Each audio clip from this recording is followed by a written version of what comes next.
这是南投鹿谷乡大轮山半空中，最近会当看到这款长影式的云瀑，规粒山四颗链长白茫茫，亲像100度。这款的画面讲是寒天才有的风光，因为最近东北季风落南，风台形成，水汽变较济，大芒滚冷，嘛变做这款场面真大的奇瀑奇景。 秋天、寒天限定的冲海影式的云海，搁一届出现。南投大武仑山因为东北季风的关系，变做袂输仙境同款，来到这就亲像咧欣赏山水图。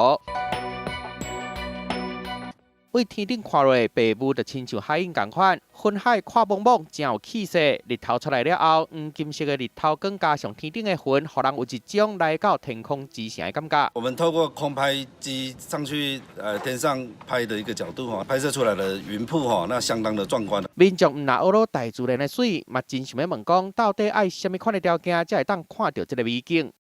东欧台风以及接着而来的凤凰台风，加上东北季风的加成之下，大轮山地区有比较充沛的水汽以及比较强的风，导致这个云海翻腾的现象。想要伫山区看到这款的美景，头一个地势爱悬，刷落温度爱低，水汽爱有够，互云会当积起来。若是佮拄到真旺的对流，就有机会会产生冲海影式的云海。一年内底秋天、寒天上接出现，即马民众想要欣赏这个景致，加一个判断的标准，看到的机会会更加大。记者综合报道。